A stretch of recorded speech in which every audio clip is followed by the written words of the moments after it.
Hello everybody, Intuition here. Thank you as always for making time and space for us. Today we would like to discuss dimensions and how we understand the dimension in which we are all currently encompassing, which is the third dimension.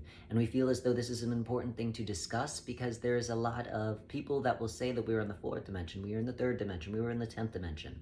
But when you ask what the hell that means, there's no real tangibility, there's no depth to what that means. They will say that you are in a place outside of space, and that's what a dimension means. And though that may be true, it is important to ground that theory into a realistic understanding of what it means to be in the third dimension. So the third dimension simply means that you are a spiritual being. Now, again, what do we mean by that? We mean that the third dimension exists when you close your eyes. That is the third dimension, because you are a non-physical being. Not even in the sense that you are a spirit having a physical experience, because then you are over-identifying with the body and thinking that the body is you.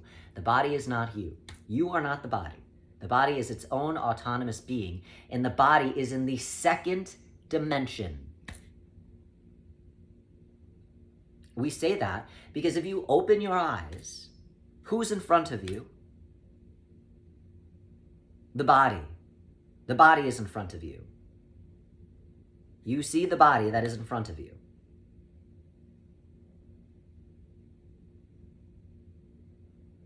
And because you are connected to the body, it is easy to say, well, that is me. But just because you are connected to something does not mean that it is you. When you see somebody out in the distance, when you see them, do you say, oh my goodness, that is me? Absolutely not. You know that that is not you. However, when you look in the mirror, you see something in front of you and then you mistake that as you, but that is not you. Because where you are is inside the body, or at least that is what your perception will tell you. You're not technically inside the body. You are outside of the body.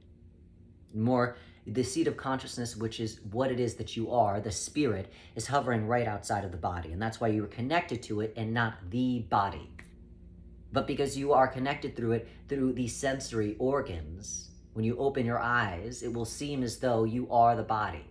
But you are connected to the body. And so that means that, again, if you were really just the body, when you close your eyes, you wouldn't exist. You would disappear. Because the body only exists in the second dimension. But you are in the third dimension. Because you exist whether the body is there or not. And that is in life and death, but that is a separate situation. You exist even when the body closes its eyes because you are in the third dimension. And so you exist in the third dimension. You open your eyes, the body is in the second dimension.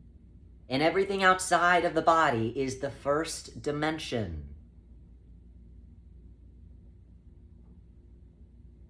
Which means, again, you are in the third dimension, you are connected to the body, but you are not the body. The body is its own autonomous being. You work with the body, but the body, again, is its own being. And we say that in the sense of, we'll challenge anyone who says otherwise.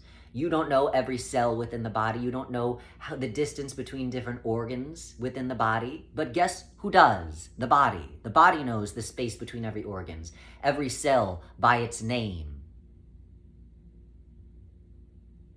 The body has its own autonomous way of doing things. Because you may tell the body what to do, but you don't tell it exactly how to do it. The body figures it out based off of the way that it wants to do it. You could say, well, I want to grab a glass, and that is as far as what it is that you tell the body to do. But the way in which the body grabs the glass is its own autonomy. You don't say, well, I need to reach for it at a 90-degree angle with these two fingers, and it's going to look like this. the way in which the body responds and does what it is that you ask it to do is that autonomy, which is specific to the second dimension.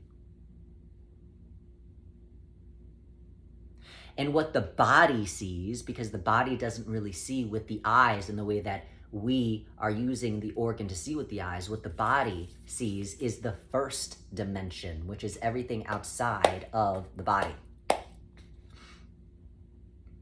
So the first dimension is everything out here. The second dimension is the body. The third dimension is that place and space in which you exist when you close your eyes. And the fourth dimension, if you're curious, is the higher self. In the fourth dimension, if you were to slip into that, you would be able to see the connection that the seat of consciousness, which is what you are, has with the body. You would be able to see the body, and then you would be able to see that first dimension.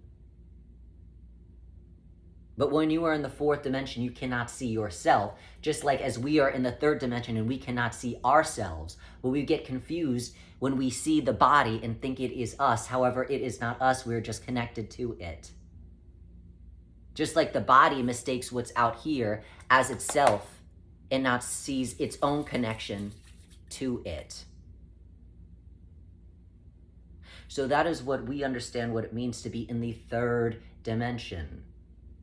The third dimension simply means the space that we are occupying, but it's all the same space. It's just a different reference point in how we see the space. And again, if you were in the fourth dimension, you'd still be in this space, except your reference point for what it is that you'd be seeing within the space would be a little different than how we see it. Just like how we see things is a little different than how the body sees things. Just how the body sees things is a little different from how the first dimension sees things. But it is important to understand that that is what dimension is. It is not, I'm in the third dimension and now in the fourth dimension, I'm floating through space, outer space. No. It's just a different viewpoint of the same space, having more objectivity. And so, you are in the third dimension, congratulations. You've made it. And the next transition would of course be, on some level, to the fourth dimension, in which you move more into your higher self, in which you have a different objectivity, a different viewpoint, a different lens, in which you would be seeing the seat of consciousness that is mistaking itself for the body, in which the body is also mistaking itself for the first dimension, which is out there. And so, just a little food for thought. We wish you well navigating this third dimension and stopping the over-identification with the body so that you could really start seeing yourself and stop getting so enmeshed in an experience that isn't really yours. Well wishes. And thank you as always for making time and space for us.